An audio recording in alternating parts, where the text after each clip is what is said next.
everyone. Welcome back to another episode of Beyond the Cowl, issue number 9. Wow, number 9, huh? Welcome back, you little Bailey. Is this thing on? Yeah, working. It's working. Okay, welcome back, you little Baileyos. I If like it that. wasn't be like cut time. I like that we're just gonna start calling them the Bandlitos. Me and Marcus were trying to figure out what to call you listeners. Like, oh, what do we call it? And he's like, let's just keep calling them the Bandlitos. Yeah, well, I think it's just super relevant right now because I mean we're in future state, so I mean with the next Batman, with the little Banlito clans, it's just relevant at the time, I guess. We'll just move along and keep changing it up as different things become more relevant, I guess, right? Yeah, well, we'll eventually figure something out. And if you guys have any ideas of what you want to be called, just let us know in our comments. Definitely check out our YouTube. YouTube is Yeah. doing super good. Also, let us know on Instagram and Twitter. And I always forget to say this at the beginning of every episode, but I remember to say it now. Just so you know, anytime we talk about books or movies or anything like that, spoiler alerts for everything. We're gonna be kind of more focusing on just news this issue, but just a heads up, we do spoilers. So if you don't want to listen, or if you want to hear a book or read something before we even spoil it, pause, go read it, come back, and just hit resume. Yeah, because I mean, the last thing that I think that we want to do is kind of make you form an opinion that is ours. You go read the book or go look at the article and form your own opinions, but this is just us talking our opinions. I mean, like I said before, we're just some guys on the tube, right?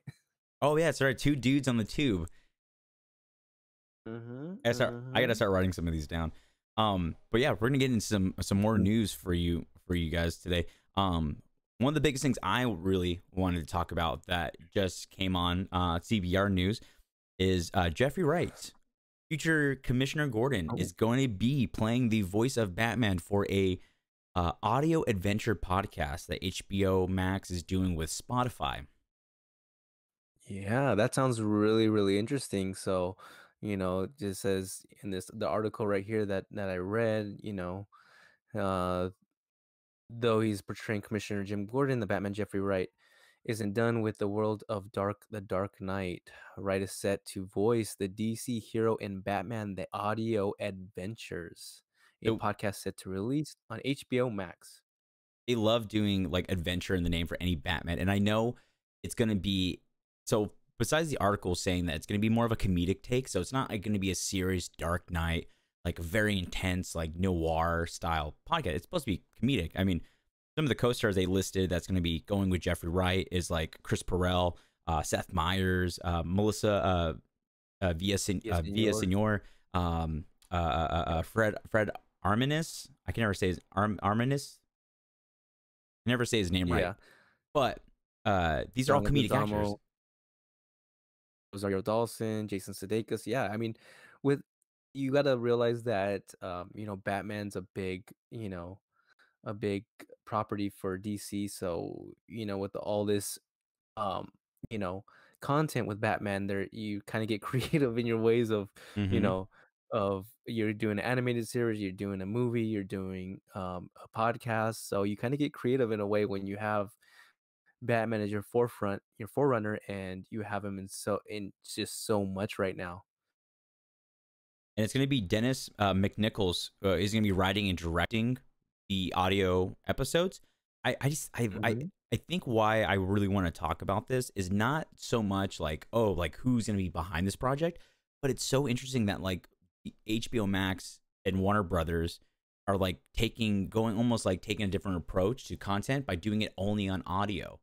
Why not do a Batman, like another Batman show for HBO, like another cartoon, or do some like something short, like web series kind of stuff, but instead they're going just audio, like classic radio Yeah, I stories. think it's gonna throw everybody for a loop, and it's definitely something different. So I think, like I said, you got to get creative when you have so much Batman content out there. And it's definitely something, like I said, definitely something different. So it'll be interesting to say the least, with podcasts being so big right now, with Hmm. everybody still kind of at home, why not go for it, especially, on your HBO platform with all these new viewers that you got in from, Wonder Woman, and everybody subscribing now with your whole slate of movies to still come out on HBO. and then you just had the release of The Little Things, just recently with Denzel Washington. Yeah. So Have you seen Little Things yet? I I seen it with my wife, but I was a, a little had a few drinks, so I didn't really If catch a lot of Yeah, I haven't a seen lot of it. I haven't seen it yet. I heard it's good, and then I heard it's not good. So I'll have to check that out. But like Yeah. besides Little Things, like I'm because like they're talking about how like Wonder Woman 1984 did better than they expected, which is uh, Well, Well, here's the thing though, like, I mean, I don't honestly, I think Wonder Woman 1 was a far better movie, but you have the hype leading up to it. You have it's just like kind of like the perfect storm. Like, you have the hype leading up to it, and then it gets delayed. You got people still getting hyped on it, and then you got everybody staying at home, and you release it on your platform. So it's just like the perfect storm of mhm. viewer of grabbing viewership. So I mean, that's just kind of my thoughts on it anyways. Yeah, but like I mean like Godzilla versus Kong got delayed Yeah. 5 days. So now it's coming Yeah. out on the 30th instead of on the 25th.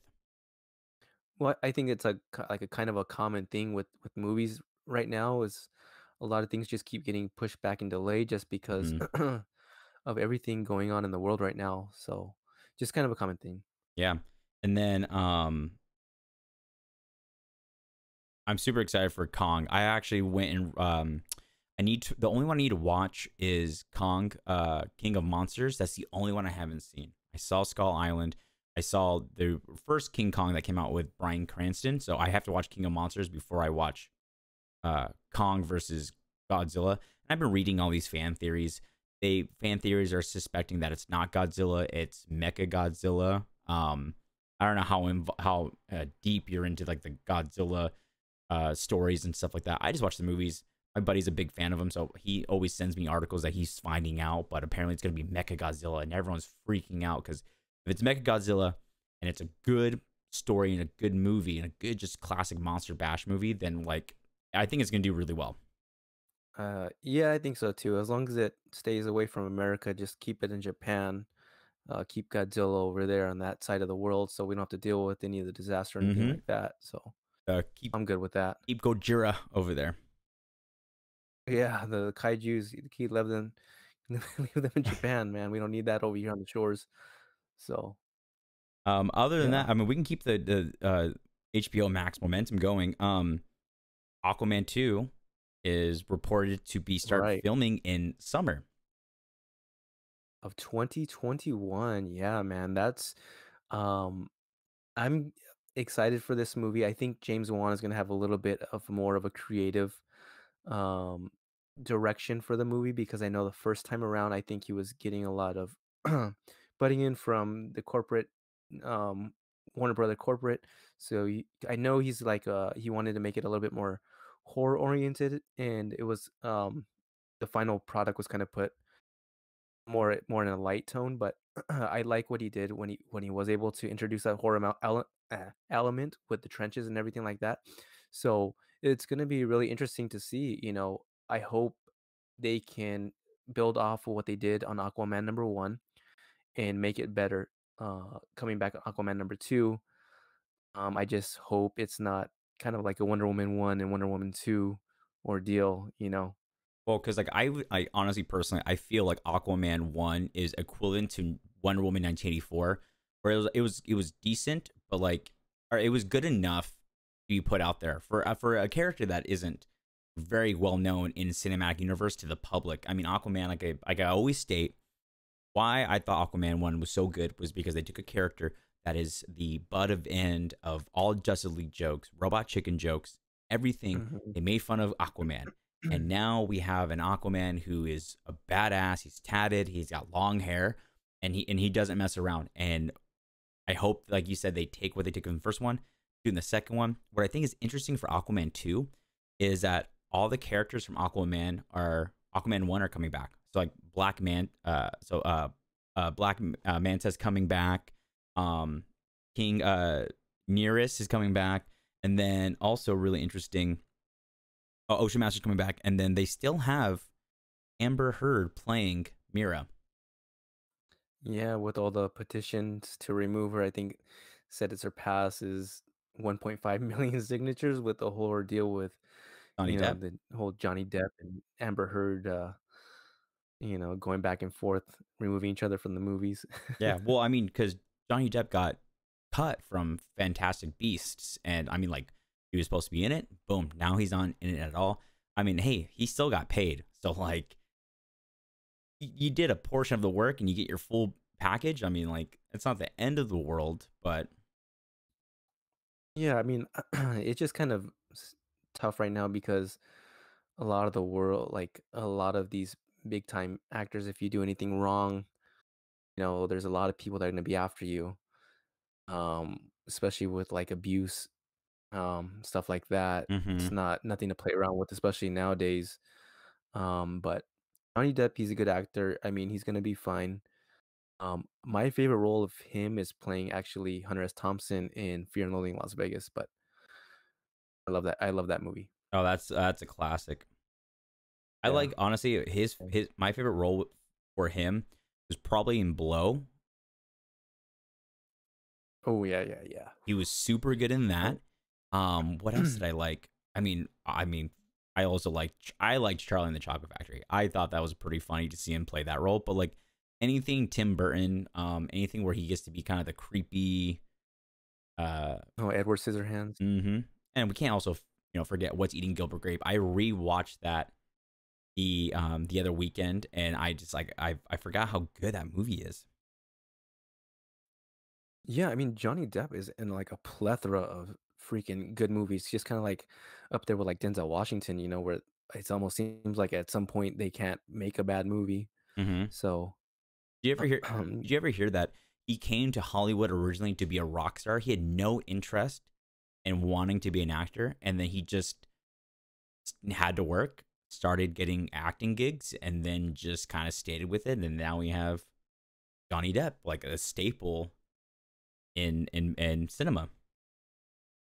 and I think that's just kind of how it goes, man. People, find their way in Hollywood, and you stick to a passion that you like. Obviously he wanted to do entertainment, and now you're almost the face of the movie industry for a little while. You were so. Mm-hmm. People get in there and they figure it out and make it work, and then whatever they're passionate at, just kind of blow up. Absolutely. So, and the release date for we got off sidetrack a little bit. The release date Yeah, for Aquaman is supposed to be, it's set for December 16th, 2022. 2022, and that's Yeah. assuming that there's not going to be any pandemic delays, any issues. I think right about now, I think the movie industry has a pretty good grip on how to produce films and their content. One, at a pretty good speed, so they can stay with the currency of like relevancy with like streaming and getting their products out faster, but also being able to do it safely. I mean, movies are still being produced, and now you're not hearing as many actors catching COVID as you did in the beginning, like back more like in March, April, May. Well, no, yeah, you're getting kind of this thing under control now. You have the vaccine rolling out, so more people are going to be getting vaccine, and it's just going to, you know, become more of a safe environment, especially with the longer you practice these protocols, the easier it's going to become. But yeah, like you said, it's going to be that I'm pretty sure that date is going to be tentative, and it's probably going to change more likely than not, just because of the situation at hand. But hopefully it doesn't. Yeah, I So, I predict that December 16th is hopeful, but I have a feeling this is going to be a nice spring release for 2023. mhm, And yeah, then, and then yeah, go ahead. yeah, and then we just got confirmation about when the hard date for the release of the Snyder Cut is coming out. Yeah, they stated that the movie's officially done and that they're ready. March 18th, right? Is the date? Schedule Zack Snyder's Justice League is currently scheduled to stream HBO Max on March 18th. While it was originally announced that the cut would be released in four parts, Snyder recently stated it would be released as a single Justice League film. What date is that? March 18th is March 18th. It's on a Thursday. Yeah. I gotta make sure I Is it on Thursday? Yeah, March 18th. I think it's March. I gotta double check that. I think it's March 18th is the day they were talking about. I think that's what I read. Yeah. So it is March 18th. I'm reading. I have the article pulled up right here. So Oh, you did? Oh, sweet. um, yeah, it is. It's March 18th. So yeah, that's interesting. That's on Thursday, especially when you're gonna be releasing it on HBO Max. It kind of sounds more like a theater release kind of setup because you usually release um like an early sneak peek, I guess, or preview night on a Thursday, like at midnight, or actually not Thursday, but Thursday almost close to midnight. So Hey, I mean, yeah, are you gonna stay up though Wednesday night so you can watch it and stay up to like 5 a.m.? I guess it just depends what I'm doing at that point in time, right? I know. I kind of like want to request the 18th and 19th off so I can Yeah. watch it like a couple times. Um, we should. Oh, dude, We gotta you'll have a be view. there all night long, Oh, man. dude, no. I think I'd rather have my sleep. But, like, I really want to wake up like first thing, like Christmas morning on the 18th, throw it on the big screen TV and watch it. Yeah. We get It's gonna be, to be honest, it's gonna be really interesting to see because if you really think about it, we've only seen half the movie that they're gonna be releasing now. Yeah. Well, So you have an additional 2 hours, man. and apparently 2 hours. the top two things I hear that people are pumped for was one, Martian Manhunter is in this movie. They did Hmm. like Zack Snyder released a picture of Cyborg fully masked, flying, where in the original movie he didn't have his mask on, but now his face is fully covered. And I guess they put they put orange text that says "There's a war coming" dash Martian Manhunter. And I mean they confirmed it. Henry Lennox, who played General Calvin in Superman Man of Steel, and also in Batman vs Superman, he is Martian Manhunter. Like he's secretly Martian Manhunter. Because they saw him. Where was it? They saw him. I think they saw him coming back to record a couple of scenes, but he's gonna be Martian Manhunter. So it'll be interesting to see him fully transform into the character and see how they do the character. And then and then the second thing that people are super ready for is I guess Ben Affleck's Batman says fuck. I mean, though, it's the little things that get you excited, right? And everyone's like, March 18th, the day we see Batman say fuck. That's kind of like the whole thing when you've seen when they came out with Bat Damned issue #1, where the Batwing, you know. Mm-hmm. So that's going to be interesting to see. And then right here on the article, like you said, as far as changes on this article, it's like, well, plot details remain scarce.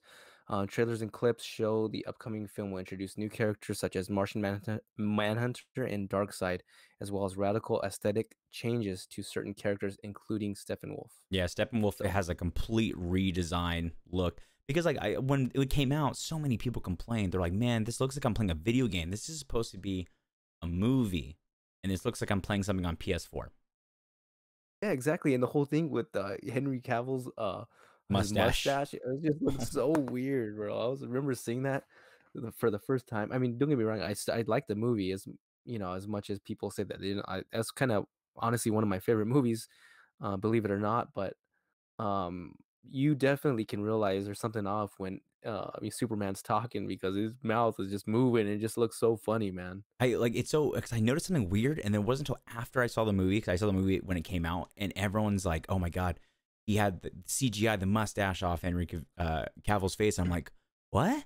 And I watched it a second time in the theaters, and I did notice it. That is so weird to me because I feel like that guy could grow a mustache super fast, right? Like he's probably Yeah. spending, granted he only had maybe like 20 minutes of screen time, maybe more or less. I don't know the exact minute, but I feel like for the role of Superman, I feel like Warner Brothers should have kind of cracked down a little bit more and like, no, you need to shave that caterpillar off.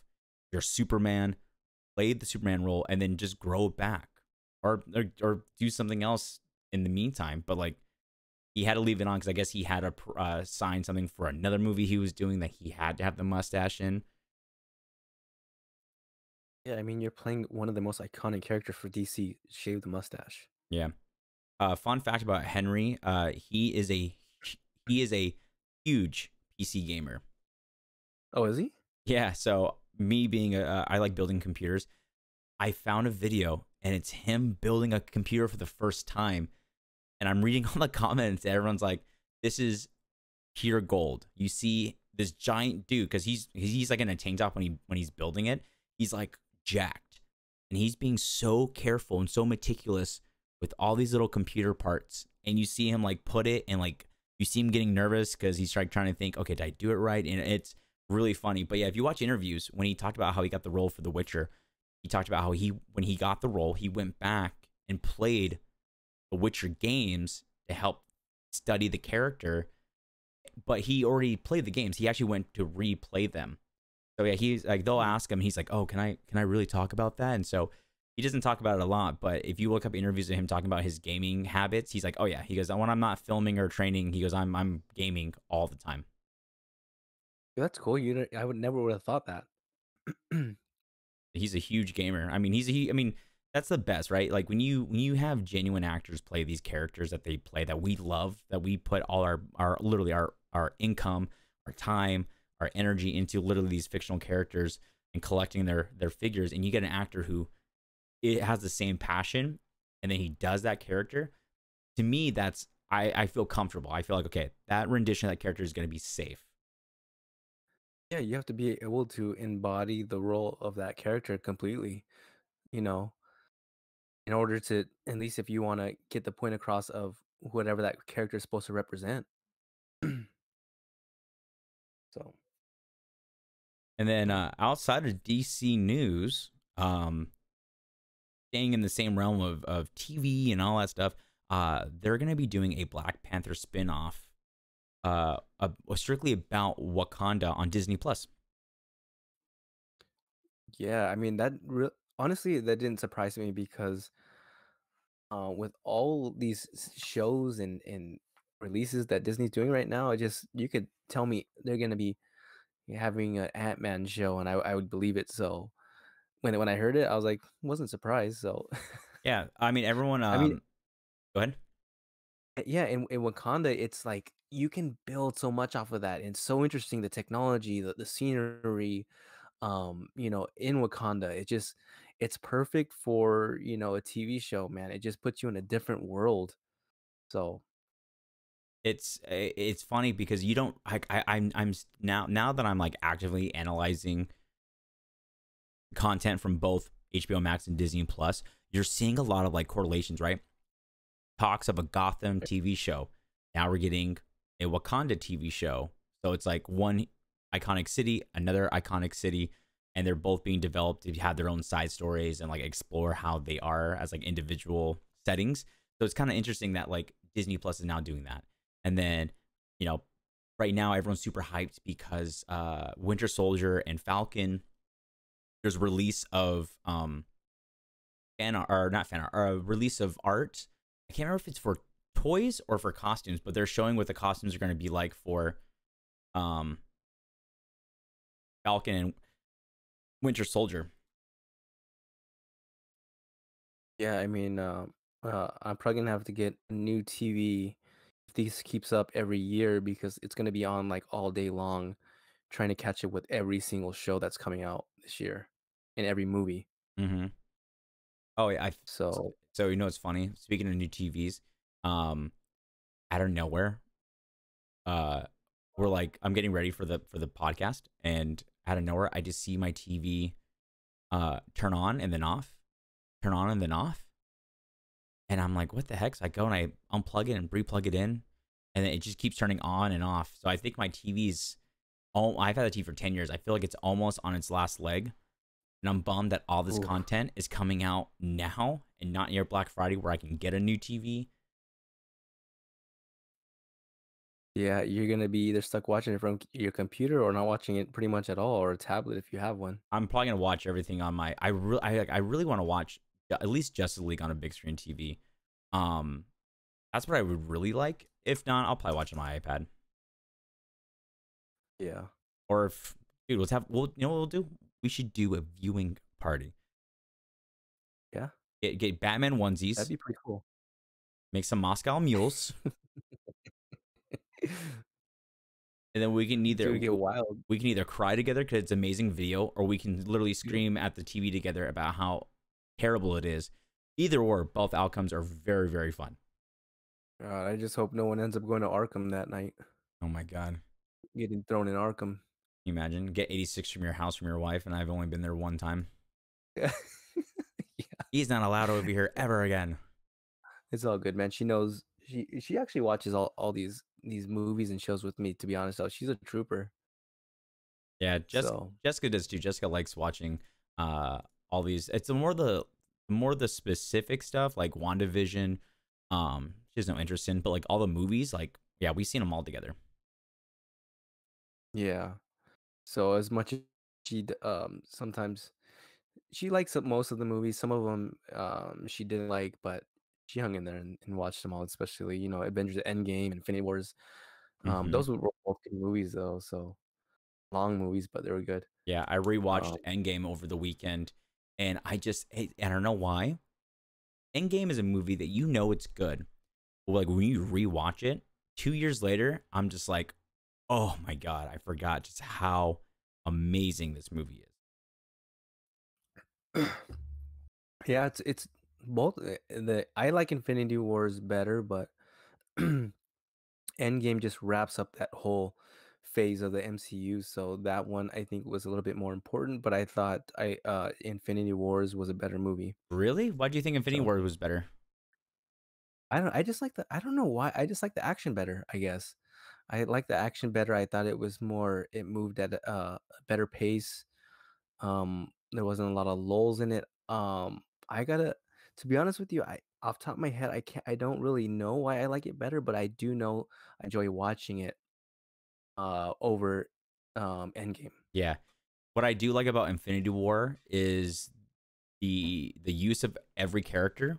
Like in Endgame, you get the main Avengers, right? That was kind of the point. They shaved everyone off and they get back to just the main first set of Avengers to bring everyone back. But like the first one I loved so much I loved Infinity War because the action, the suspense, and also the ending was completely like out of the blue. Like you did not expect that they would lose at the end of the movie, right? They always win, and this is the one movie that they actually lost. Yeah, And also just the yeah. whole So Mr. Stark, I'm not feeling too good. Oh my god, I can't even talk about it. yeah, man, that one definitely pulled on the little heartstrings, man. Uh, So I'm not gonna lie, I tried my best to hold back a tear or two. oh, I cried. I cried. That We scene. So, when we did the showing for it at work, you remember Rachel? yeah, She brought tissue. She brought a tissue box, and during that scene, I'm like leaning forward, hands underneath my neck, and I like under my chin, and I'm just like full eyes, just watching this movie. And I'm just when that scene came in, all of a sudden I feel something touch my arm, and it's a box of tissues, and I didn't realize I was like crying. I was like, oh my god, Spider Man. yeah. Rachel's like, "Here, bro, I got you." She no, she was like, I know, and she handed. Oh yeah, oh that made me cry. Coming Uh in for the win, man. Coming in oh, for the win with the tissue boxes. I know. I always Mhm. emotionally stress myself out when I think of like Batman Dark Knight Rises, Infinity War, and Endgame are the three superhero movies that made me cry. The Batman Dark Oh, Knight Rises yeah. made me cry because Bruce Wayne's name was on a gravestone, and that's like Yeah. we've talked about a million times. It's like my favorite character, your favorite character too, and so like that hit me in the feels. And then Endgame, and then Infinity War made me cry. Oh, I'm stressing Yeah. myself out just thinking I about have it. to agree I have to agree with you on that one, yeah. That definitely those at least those 2, the Dark Knight Rises. When he goes off into the sunset, you see the explosion, you're like, "He can't be gone." Oh, yeah, it killed me. But, Um, yeah, and then moving on to some more movie news, Shazam 2 is gonna start filming in late spring. mm-hmm. So, Warner Brothers, it's gonna be Fury of the Gods will begin filming in spring, as previously speculated, man. And I know, reading this article here The sequel was announced in 2019. However, the film has faced a number of delays due to, the pandemic. Shazam: Fury of the Gods was originally scheduled to hit theaters on April 1st of 2022, but has been delayed twice, with the most recent date given being June 2nd, 2023. Oh wow. So we still have like another 2 years before Shazam 2 comes out. Oh, you got to think they haven't even started filming, though. Yeah. Uh, I thought it wasn't one on top of my list, but it it it's more of a Christmas movie, so it puts you in that good mood. So, and it's a light movie, Mm-hmm. for the most part. So Oh, enjoyed it. Wasn't my favorite. Um, Kind of on the same level with Wonder Woman 2, mm-hmm. for me. So it was just it was a little bit more entertaining for me than Wonder Woman 2, to be honest. But um, we'll see how number two goes. So Yeah, I liked Shazam 1. I thought Zachary Levi was perfect for it. The biggest thing about it is I couldn't figure out because he states that that's all him, but I feel like what? the suit, like the Shazam, Okay, yeah. he says that's 100% him. That's like his actual body. But I mean, I think he might Oh, be over. He did get shredded. He got jacked for the movie, but I didn't think that was all Zachary Levi. there might it's exaggeration there, but I don't know. It might all be him, and it might just you get all the right angles, I guess. But Yeah. it's him. He might as well just be a professional bodybuilder. Yeah. Hey, is Dwayne Johnson's first appearance as Black Adam, is it supposed to be a solo movie or in Shazam 2? I think it's gonna be a solo movie. A- And like it was said earlier, from what we're hearing is that DC reportedly wants Gal Gadot and Johnson to be kind of the face of the DCU, which, like I said earlier, was kind of like, okay, well, you step right over Jason Momoa, which is already a proven, and to do well on the box office. And of course, he's a big, huge name, but he hasn't even started any role for the D, which I thought was kind of like, if I'm Jason Momoa, I'm like, what are you guys talking about? Mm-hmm. Yeah, I mean, I when you told me that, I was like, huh. They're forgetting all these other actors that are doing a really great job with DC right now. I mean, y'all gotta, yeah, maybe they're putting her because Wonder Woman 3 is on a fast track to being written, filmed, directed, produced. And I mean, I can see Wonder Woman 3 coming out before Shazam 2.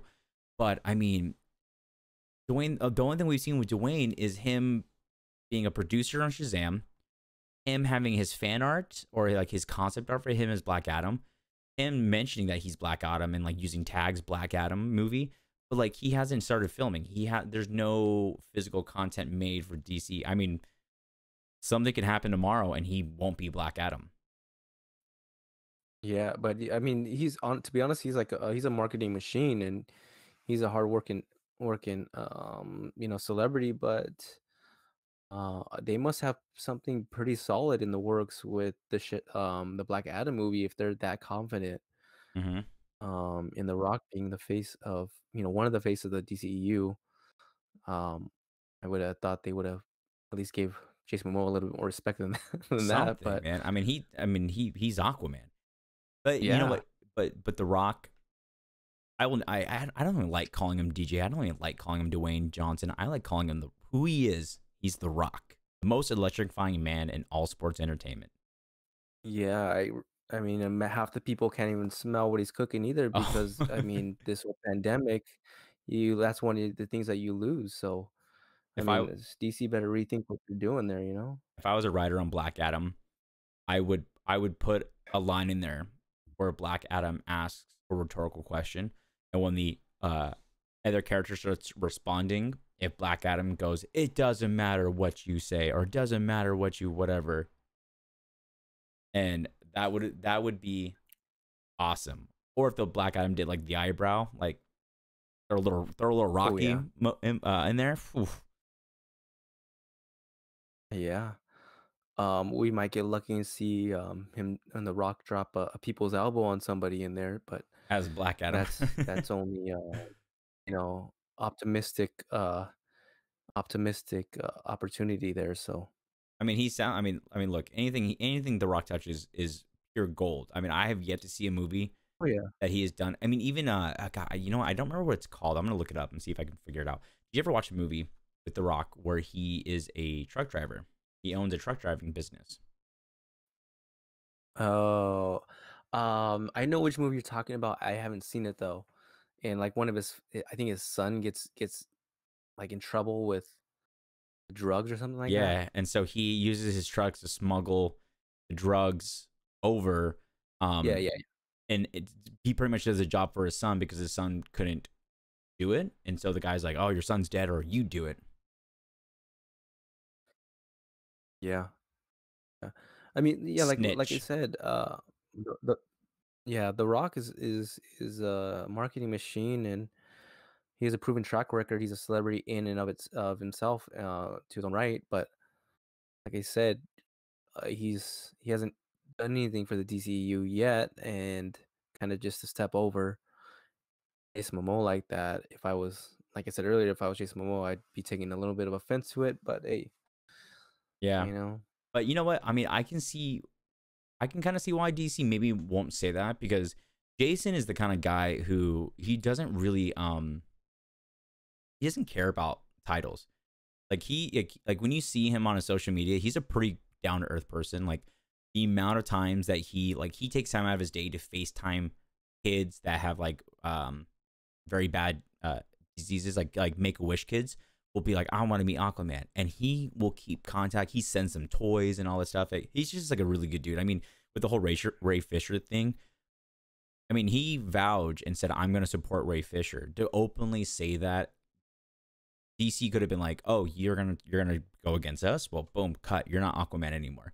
But he was like, "Dude, I don't care. I'm gonna just say what I think and what I believe," and they still keep him as Aquaman.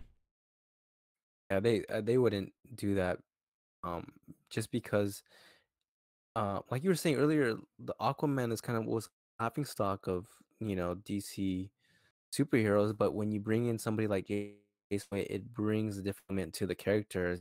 He's not one of these laughing stock. He doesn't look. He looks a different. He looks different than that part. You're not gonna, you know, when you see Jason Momoa, you kind of are enamored by his what he looks like and his physique and his Hmm. demeanor. So he's the total opposite of what we thought of as Aquaman. So there's no way that they're gonna get rid of him as Aquaman at all. Isn't some of the But isn't some of the new Aquaman art that's just coming out? I can't. I think we talked about it like early on the episode on the in the series. Isn't there like new Aquaman art coming out where he looks more like Jason?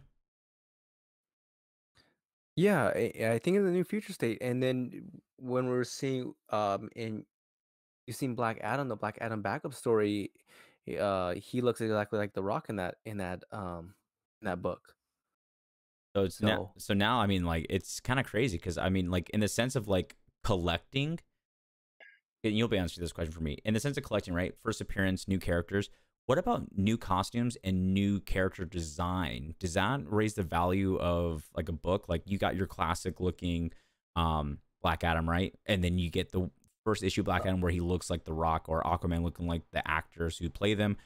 Does do the change in appearance of character make those books more valuable? not really the change in appearance. Sometimes the change in like if you like have a new suit or new armor or something like that, it may raise the price, move the price a little bit, but the major things that are going to kind of bump up a price on a book is a first appearance, a good Hmm. story. You have to have like a perfect combination of like a first appearance, a good story, and good art and a good cover. That's like kind of like the perfect storm for that. And even when you have a first appearance of villains, don't really do well, like hold value well. I know in the modern market, you get first appearances of new characters all the time, and the books will immediately shoot up, and then they'll kind of come back to earth a little bit and level out to where kind of adjust for everything. But for the most part, you don't get a huge bump from you know, a different like a new appearance or a new suit or something like that. You get a little bit of a bump, but not as much as you would for a first appearance or something like that. Hmm. For the most part, Yeah. for the most part. So, um, I'm sure there's like the Iron Spider suit is a good example of that. So that Right. kind of bumped up a little bit. And when you see Mary Jane Watson in the Iron Spider suit, I forgot what issue it was. That book took off real quick. Uh, but it's not going to be anywhere close to a first appearance of a new character. So Yeah. 'Cause I mean, I've always noticed that when they bring signature suits that are specialty and they bring them into continuity in the sense of like television or TV, the value of those shoot up. I mean, Iron Spider suit. I mean, once we get a Spider Gwen in the yeah. like an actual like cinematic universe, those values are going to definitely shoot up. I'm actually excited to see what's going to happen with the value of comics for TV characters compared to cinematic characters, like comparing a DC movie or a Marvel movie compared to the Marvel Disney Plus show or an HBO Max DC show. Oh, cinematic characters will always carry like a higher value. Um, and then you have things like Miles Morales, which is kind of the modern day Goliath of comic books right now because that book is just shot to the moon. Mm-hmm. Um, I think it's Ultimate Fallout number 4. Um, yeah, Miles Morales, that's a modern day book that's just taken off, and it's kind of the king right now in the comic book market for moderns. So I mean, to be honest with you, like I think we talked about it earlier, where these kids growing up right now, they're watching, Edge of the Spider Verse, and to them, that's going to be their Spider Man. So when they grow up and they get money, the books that they're gonna want to be are gonna be a lot older now, and their Spider Man's gonna be Miles Morales. Miles Morales. So where do you think they're gonna invest their money? And that book is just gonna take off even more. So you have to kind of look at it like that, as always like looking ahead instead of Peter Parker. Now you have Miles Morales with a whole new generation growing up as that's their Spider Man. Um, so I don't know. It's weird. The cinematic universe will do a lot for a character in a book. So you know. I can't wait to see a live rendition of Miles Morales. I mean, we got like a glimpse of it with everyone suspected Donald Glover to be Miles Morales in the cinematic universe, and when we saw him in Spider Man, and he mentioned about his uncle robbing or stealing, everyone thought that was a hint to Prowler, but I don't think that's gonna. I don't think Donald Glover is gonna be Miles Morales, and they're gonna probably get someone else. But I mean, I like his stories. I think he would have been a cool Miles Morales if they had Donald Glover do it. But we'll definitely see that in our lifetime. Gosh, I mean, when we do get Miles Morales appearance in anything other than animated, like a live action, Hmm. forget about touching that book because it's unattainable, and a lot of people are priced out of any hopes of getting that book. So whenever he does come, to live action, just forget about that book, man. It's already at the moon. It's just gonna Hmm. keep going, man, to Pluto or Saturn. Well, Pluto, so it's just part of the Kuiper Belt. Oh, absolutely. Uh, so so it's good Saturn, I guess. Well, I mean, similar talk. We were talking about this last week. That's why I'm trying to get the new, not new, but I'm trying to get my hands on a Batman Beyond issue 1, graded and collected right now before that book shoots up in the next couple months to the next year, especially with all this Michael Keaton talks of him coming back and the potential of him being old Bruce Wayne, and them starting to talk about certain actors that they might pick for Terry McGinnis. And so that's what I'm trying to get on the bandwagon of predicting that kind of new continuity of bringing new characters that are already established and popular that they might be bringing within the next year, especially with all this streaming and audio. And I mean, Yeah. It's only a matter of time before they bring him in, but you always want to skate to where the puck's gonna be, not where it's at right now, is what they say.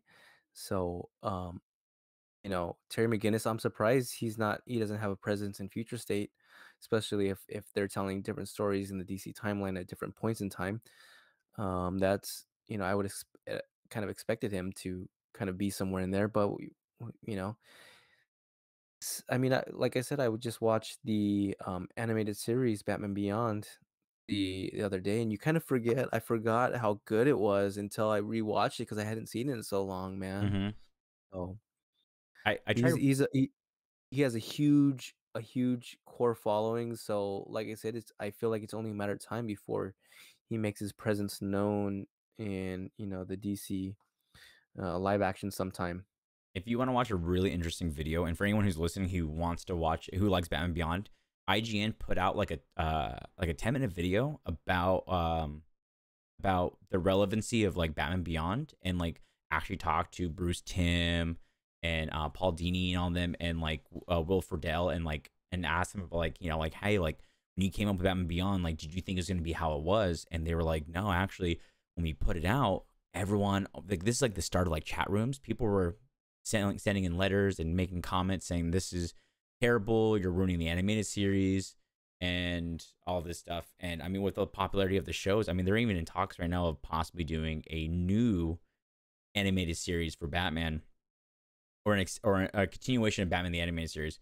But they were Yeah. expected that Batman Beyond was gonna be bad. Everyone's like a teenage Bruce Wayne. That's a terrible idea.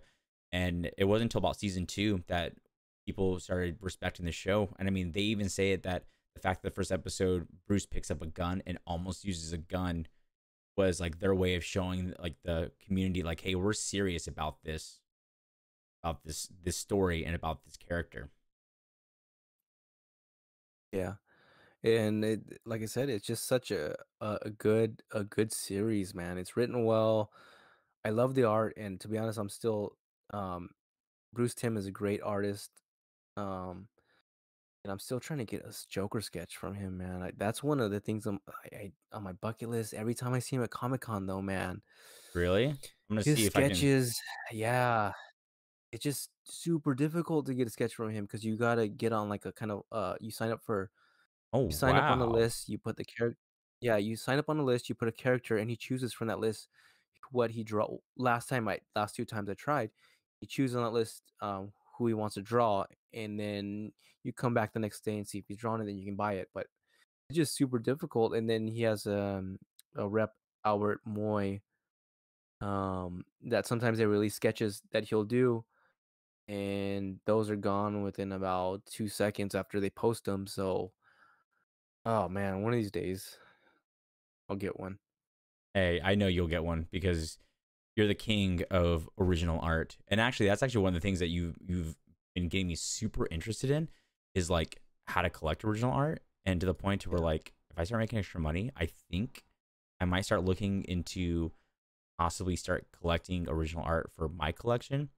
That's something I never thought about collecting. And now the fact Yeah. that the fact that it's like a one of a kind piece, just I like that. It like makes me want to start looking. So, yeah, you gotta think about it like this. There's nothing that's gonna be more rare than, really, if you think about original art, because there's only one piece in the whole entire world, and if it's of your favorite character.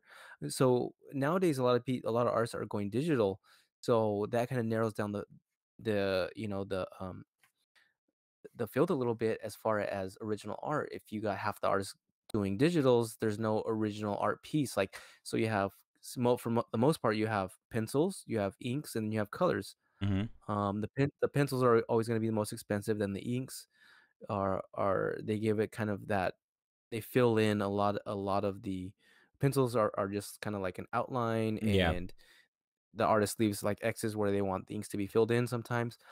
And like I said, you have to think about it like this: if there's nothing more rare than a piece of original art in the world, because once you have that piece, there's nobody else that can say that they have the same piece. Just like collecting statues, okay, there's one of 1,000 or one of 500, or collecting toys, there's one of hundreds of thousands, or whatever the case. Original art is a whole different ball game, but it's also a lot more expensive than anything else. I'm sending you another link on Discord right now. It's an eBay ad for a original sketch commission of Batman and Harley Quinn. Or it's actually I don't know why it says Batman. It's a Batgirl original sketch, and it's graded and certified, and it looks super dope for just a nice, just a nice chill 8.99.99.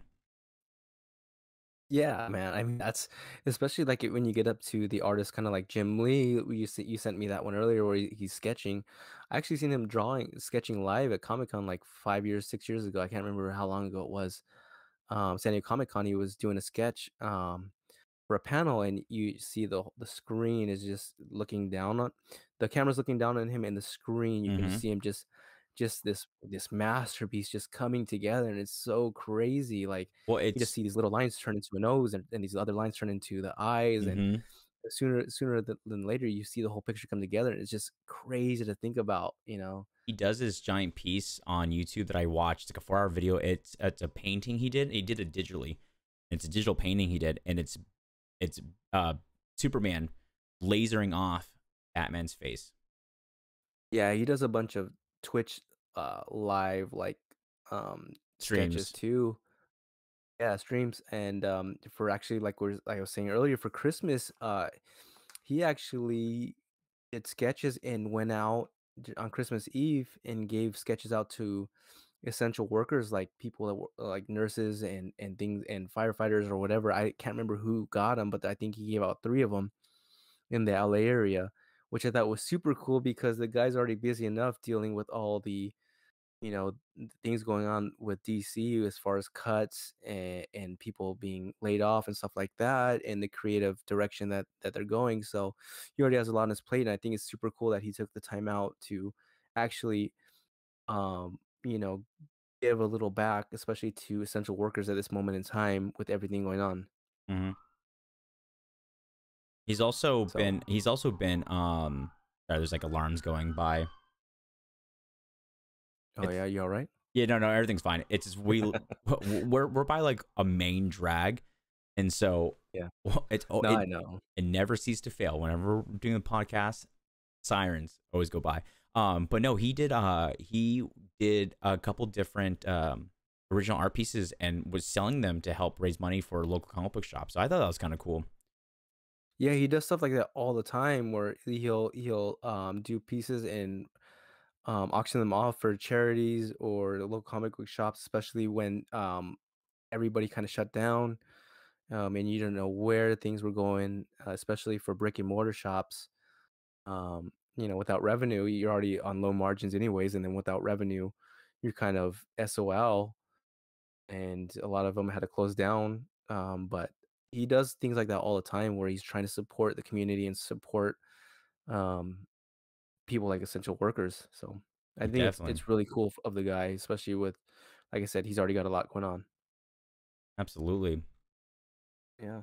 Oh, well, guys, thank you so much for coming in and hanging out with us on another issue of Beyond the Cowl. You little banditos Yeah, or Banlitos. banlitos. I keep saying banditos, banlitos. I'll get it right next time. Yeah, you'll get it right next time one day. I'm gonna have to hit you over the head with that flattened fillet and tenderized Mjolnir Dude, I almost want to. thing. I have no room for it, but I almost want to get one just so when I finally have my house and I invite everyone over for like a barbecue or whatever, because that's the one thing I want is a giant grill. I'm gonna be like, "Hey, Yeah. Marcus, come over here," and you're gonna be like, "What?" And I'm like, you're gonna want to help prep for this food, and I'm gonna hand you the meat cleaver and be like, "I need you to tenderize that steak." Yeah, it's the meat tenderizer Mjolnir. You can buy it now. No, no, no. Uh, I'm gonna walk oh, up. yeah, for 24.90. I'm gonna You walk can up. buy I'm gonna yeah, walk. like I said earlier, if I'm in the kitchen with that thing, you better watch out because I'm swinging everywhere, tenderizing everything, bro. When people walk up to you and they go, "Whoa, can I see that?" You gotta look at them and be like, "Are you worthy?" Yeah, exactly, man. So yeah, So, so anyways, you little I almost messed it up again. You little Banlitos, Banlitos. you stay safe out there. Make sure everyone is Yeah, staying healthy, and stay tuned for another issue on our YouTube. Please, if you've made it this far, like, share, and subscribe our YouTube videos. We're also You probably have noticed by now, Marcus has been doing awesome unboxing videos to unbox some of his original art and collectibles. Also, make sure to check us out on Instagram at Beyond the Cowl, and also make sure to Hmm. check us out on Twitter at Beyond Cowl. We're definitely going to start making more effort to start posting more content more frequently. But yeah, go out there and check it out, and then we'll show you that you go there for updates on videos and content and all that Yeah. other social media stuff that everyone is now obligated to learn and to do now. Yeah, thanks for watching. Leave some feedback. Let us know, what you like, what you don't like. Leave a thumbs up, thumbs down. And let us know that you're watching. So Yeah, let us know if you agree or disagree.